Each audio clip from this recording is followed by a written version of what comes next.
So I was asked the other day about painting by hand as opposed to using a line marking machine.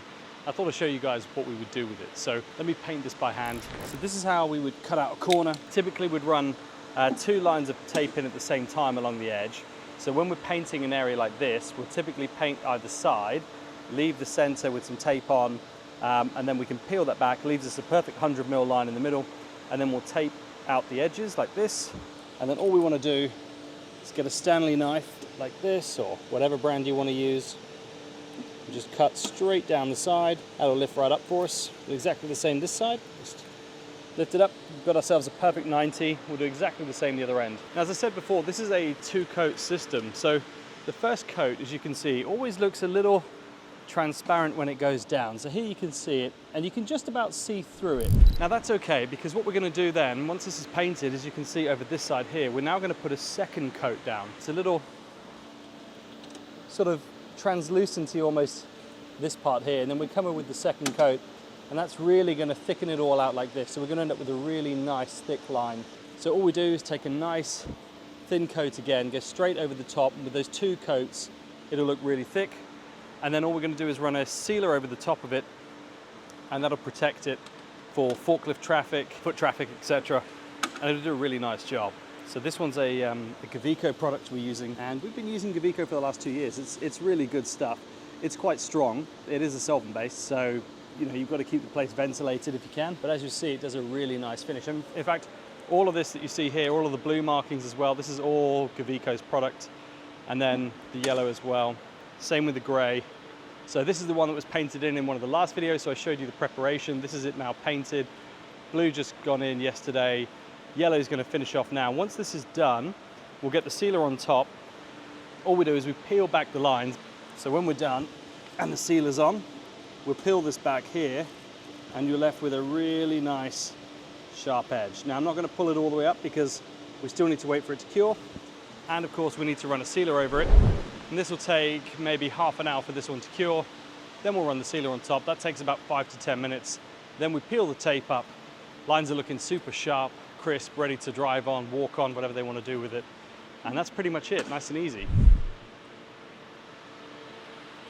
Now I personally don't like using the short poles like that that John's using, so I always opt for one of the bigger ones that you see along here. And that's what I'm going to be using. So let me put the camera down, I'll show you it going in by hand, we'll go from there. So all we want to do with this is go on nice and light. I'd hold my brush and scuttle right next to it, sorry, roller and scuttle, what am I on about? And just smooth back and forward.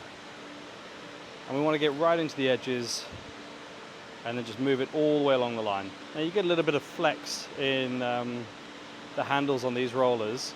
You can buy the short ones as well, to be fair, but we just have an awful lot of these long ones in stock. So, I mean, it does a fine job. Just you get a little bit of flex is all, but it doesn't make a difference to the finish. So that's that bit in. It's nice and quick, really. You can paint. Don't get me wrong. This is nothing in comparison to spraying. The speed. If we were spraying these lines in, arguably you'd have this pretty much sprayed in already. It would be very, very quick. I have actually seen a couple of guys, Parkline, they do amazing spray work indoors. In fact, Ronald Schapper, I think, as well, from 123 Marking. Again, really, really good with spray indoors. His stuff looks amazing. I'm not sure which product he's using though, and the products we've tried, mostly we've tried things from Gaviko, PPG, Velivene. Their products, they spray fine outdoors, but indoors, they just, I don't know, it just doesn't work well for us, to be honest. We just find it goes down way too thick. You end up with like that ripply effect as well. I don't like it. But like I say, I've seen 123 Marking and Parkline. I've seen their spray stuff indoors, and I have to say it looks fantastic. I know Mion have a range of products, and they always recommend putting a primer down with theirs and then spraying theirs and then sealing it with the same primer. I believe it's like the Violine they use, although they did send us another product they had released recently to try out, and that was an indoor product, like an acrylic And it worked nicely, to be fair. You know, it was a nice product. But we know what this product does, we know how it works, we know how well it performs. And we have tried other products before, and they just haven't performed. You know, they wear out within 6 months, and it's no good. Whereas when we try the Gavico stuff, I find that it works amazingly well. It works just so brilliantly. But I wouldn't use their, so we originally tried using their HS outside, and I don't rate it for external line marking. I think it's too watery. So I believe they changed manufacturing from Germany to France when they bought out Ore paints, and I just don't like it. It's too thin and watery for external line marking, in my opinion. I actually used some paint by a guy called Ash at Limeway UK. His stuff outside is amazing. For a single part system, it's fantastic. So really we just use that, and thermoplastic is all we use for outside. But for inside, Gavico make this great HS. I think they call it 3S Polycolor now, actually. When they moved it to Ore, they changed the name of it. I mean, it is definitely a different product. I'm sure they, you know, the recipes changed ever so slightly. We noticed a difference in it straight away as soon as they changed. I preferred the original HS, but this stuff actually does do a great job now. But it's like anything, you know, you change something because something can be improved, made better, etc. That's, you know, that's why things have changed. So Gavico are obviously happy with it. We're happy with it indoors. We've used it for 90% of our projects, I'd say. The only other products we really use indoors are KDR Resin. They do great products for 2 parts, and you know, we use some of theirs, but the drawback is it takes sort of 18 to 24 hours to cure. Now they do a rapid cure one, but it's really expensive and it's a lot of work, you know, to actually get it down on the ground within that sort of pot life time that you've got as well. It's an awful lot of work to get done, so it's not my favorite way. Or sorry, not my favorite product to use. I'd much rather take my time with something like this, go a little bit slower, not rush it, but get the right result at the end. Happy with that little bit. Let's get this corner painted in. And then this will take half an hour. Once this is done, we'll come back over it again. One more coat. It'll look absolutely amazing. All right, that looks great. So what did that take? Five minutes to paint in all in? Something like that. Like I say, if we were spraying that in, I'd have been done within seconds. It's literally as quick as you can walk. But I'm a fan of just taking the time, to be honest. So I'll let John carry on with the other side over there. He can do the double coat. I'm gonna get the blue out, start painting that in. Let me show you what that one looks like too. So for these, I use like a medium pile roller straight onto one of these nice extension poles. Works an absolute treat. You can just pop it into the scuttle, get a nice healthy dose on there. The thing is, we want to go thin, but because it's a medium pile, it'll pick up a fair bit. We can roll it out like this and it'll just come out super smooth, as you can see. It's such a lovely finish. So this is also a Gavico product, and I love it. I think the finish you get with this product is just superb, quite honestly. So yeah, we'll just go over it nice and easy, cut right into the edges. That's it. You can move pretty quickly with these, actually. It's, you know, you cover, this is a 12-inch, and you can cover the areas pretty fast. This walkway we're putting in must be about 1,000 meters, give or take. It'll be done over a couple of shifts. I mean, as you've seen, we've done it in parts so far. We do small areas at a time because this place is still operational. They need it working throughout the day. So while they're in, we do a bit of prep work, but we can only prep areas they're not going to be walking over, driving over. So it's pretty limited. We have to just work around the customer, and that's fine. You know, it's what we expect. We give all of our customers an option. You know, we say you can have out of hours, you can have in hours, you can pick basically the time frame you want. You can also pick the products. So we have 3 different products they can choose from. We have a single part system like this that just has a matte sealer over the top. So this is probably the cheapest sort of product that we do. Well, in fact, it is the cheapest product we do, but it does a pretty good job. A lot of people go for this for their walkways if they've got large infill areas because, you know, line marking, I think people are sometimes surprised how quickly it can add up. It can be quite an expensive process. When you look at just the preparation that has to go into it, preparing a floor and the surface first, any repairs, just to make good first, before you even think about getting paint on the floor. And then of course, when it comes to paint products, the list is endless of how many products there are. So we try and limit that down to just 3. And I give people the option, they can go for a single part system like this, which is probably the cheapest and least durable product that we offer. But that isn't to say it's no good. Just because it's the cheapest and least durable, it's perfectly fine. We use it, like I say, on the majority of installs. This is the product we'll put in. And we do a couple of hundred of these a year. You know, literally a few projects like this. Well, not this size, obviously. For us, it's usually a lot smaller, a couple of £1,000 worth. I mean, this project here is almost £100,000 worth of work, whereas some of the other projects, I'd say, they average about 4 or 5 grand. You know, you can put one of those in a day quite comfortably, and we have a few of those every single week. I quite like them that size, to be honest. They're always nice and easy. You can get done in a day. You can, if things ever happen, you know, stock in the way, equipment in the way, it's not major usually. If you have to rearrange anything, it's usually a day's worth of work to rearrange. It's not hard. Whereas a project like this, you know, you're on this one for weeks at a time. I mean, this project's about 3 weeks long to get installed. And that's so that we can work around the customer, work around their operations, and just really prevent any downtime for them. I realize I cocked up just there. I don't know if you guys can see that. So what I've done is I've put my scuttle at the side, and normally what I want to do is sort of work backwards like this, so I can see if I've got any sort of brush lines that I need to get out, because we want this to look as smooth as possible. And I'll bring the camera over and show you in just a second how smooth it is. But what I like to do is bring the scuttle down the side, and I've just painted right where I want to drag it. It's okay, we can lift it up. It's about 10 kilos, it's nothing. Always the problem when you're trying to talk and concentrate on what you're doing at the same time. All right, that's that first bit in. So you can see this is going down okay. This is pretty quick still, I think. Now if you were going, I was talking about the other types of products we use. And as I said, this was the sort of cheapest and least durable, but for forklift traffic and light industrial use, I mean, I would put this in a logistics site day in, day out, and have no concern that the forklifts are going to damage it. So light traffic, absolutely fine. Logistics environment, yeah, perfect.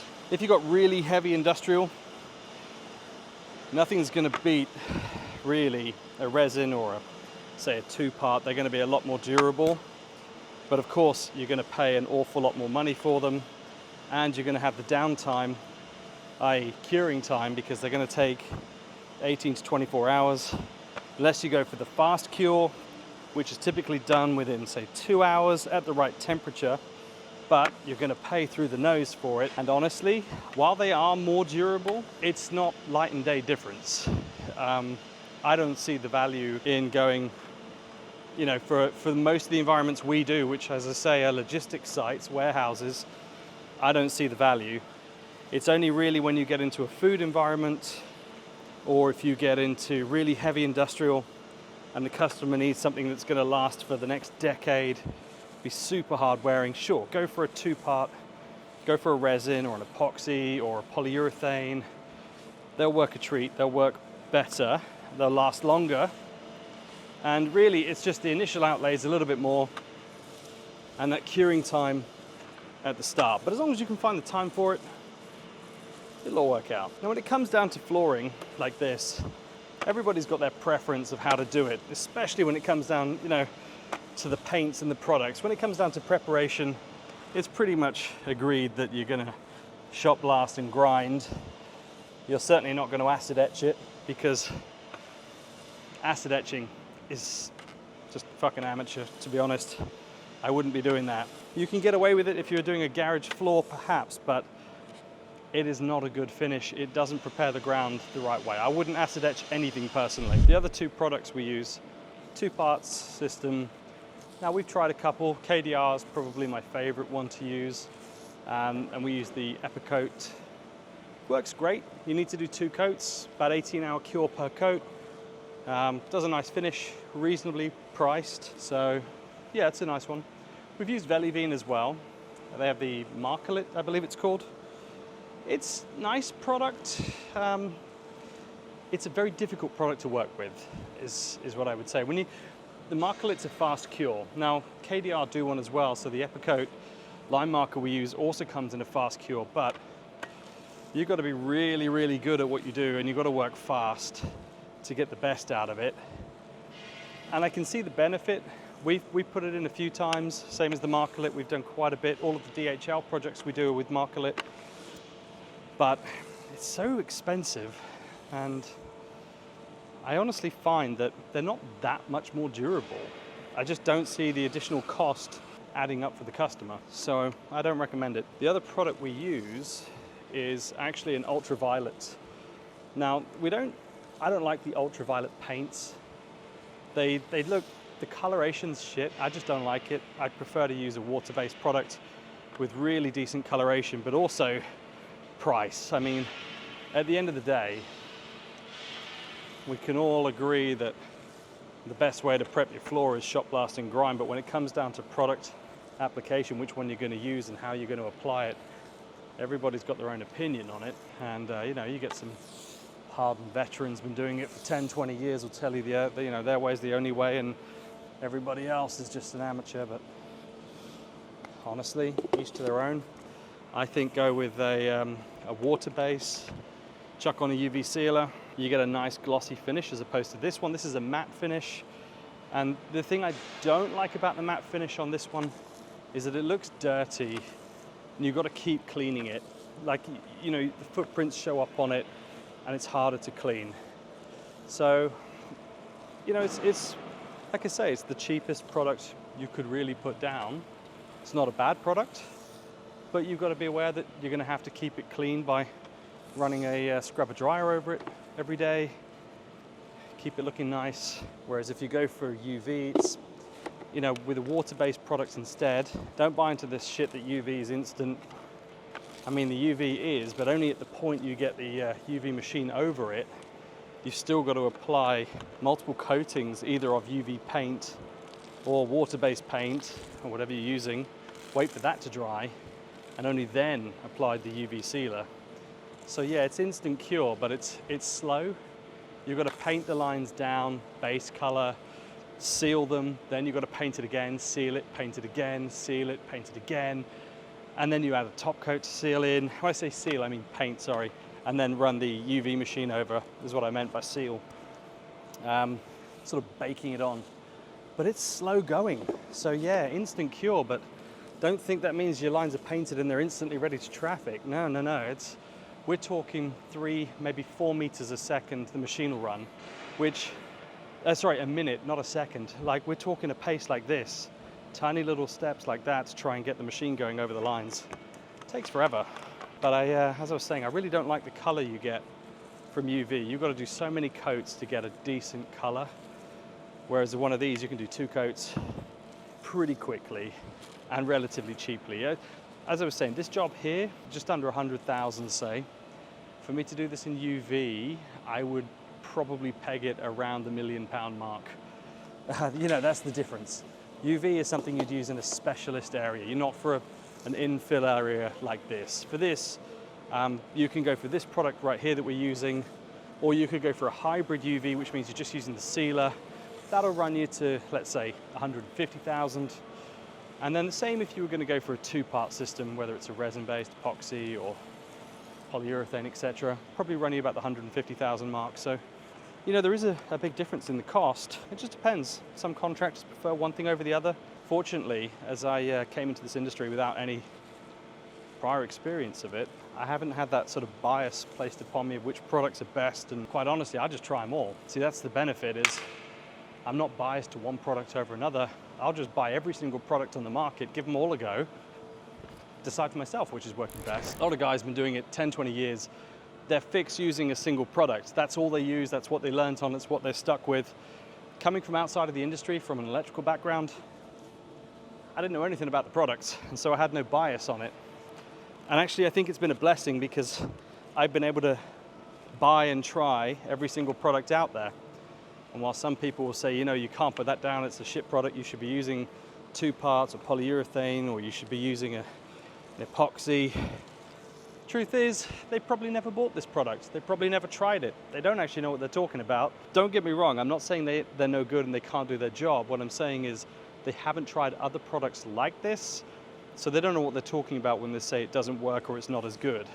The other thing I think is important, depends who applies it and how, what kind of preparation, because really that's the key thing. You can put a great product down, but if you don't prepare the floor properly, it isn't going to last. Preparation is, you know, the biggest factor. After that, the product you use, yeah, there's differences, but quite honestly, most of them are all pretty good. There's a few that have been shit, but mostly on the whole, they're much the same. Let's get this little corner in here. You know, it's not often I actually I come out and do the jobs. I don't know if that's a blessing for the guys or a curse. I don't know how they're feeling. They kind of left me to it. It's, yes, boss, how you doing? Crack on. It's looking good. This side here, it's about ready for the second coat. I've actually got the camera fitted. Let me show you what. So this is a magnet brush that we use. It picks up the shot, anything that's spent from the shot blaster, if it hasn't been recirculated. Let me show you this, this blue lines that we've been painting in the walkway. So it takes half an hour, give or so, to cure. But this is what it looks like after the first coat going down. Now if you see up here, there, that's got the matte sealer, so you can see it's a bit duller than this, which has just gone down. This has got one more coat to go on, but when it's done, we'll cover it in the matte sealer. And what I mean about the footprints, let me wheel you up here a little bit. I don't know if you guys can see, you get like little marks, just like nothing major, but I see them and they can be cleaned off straight away. You can run a scrubber dryer over it, you can clean it straight up. But it always bothers me. I like it with a nice glossy finish. That thing there is looking amazing. That's going to be a little quarantine area next to the TV. They can stand and read whatever they want to read. I didn't quite get the idea, because to me the hatching area is somewhere you don't go or you don't leave stuff in. Whereas in this case, they want you to stand in that area while you're reading what's on the TV and not in the walkway. I would have probably gone for a green pad or something like that. But they wanted yellow and blue hatch lines, so that's what they got. So the rest of the floor up here is looking great. Oh, we've got some zebras. Let me wheel you up. Sorry, it's a little wobbly. So these are some zebra crossing pads that we're going to put in. We've made them the same width as the walkway, so it starts out on the line, on the edge, if you like, even gap in between. And you can see the old ones. You can just see the outline where they were yellow. These ones that we're putting in are going to go in blue, so all of this floor, all the way up here, is actually going back in gray. So there's a set of zebras up there, set of zebra crossings up here. All of that's going to be painted in tonight, and then all of the gray, the blue walkway, I'll have finished in the next hour, hour and a half. Then tomorrow we head down that way. Let me show you down that way quickly. We've put the walkway down the side already, so it's all the gray to go around it. And then the last little bits we've got, there's a walkway going down here on the left, but then the big area left to do, this one here where the cranes are. So for this area, we're having gray all the way down, and then you've got a 100mm line here, a 200mm separation, and then a 200mm line, and then you've got a 600mm gap, and then another 100mm line in yellow. And that's to show where the crane wheels go. Let me move it over and I'll show you what that looks like. Line here, 600 off. You've got a 200mm off line here and a 100mm line there. Gray in between all of it, yellow for the main lines. Look good, but it's a big, big process. And then behind me here, this is where the gray's going in. And yeah, well look, I think that's probably about all we're gonna get into this video. It's already running on like well over 20 minutes, I suppose, really. So we'll call it there. And of course, I will see you guys in the next video.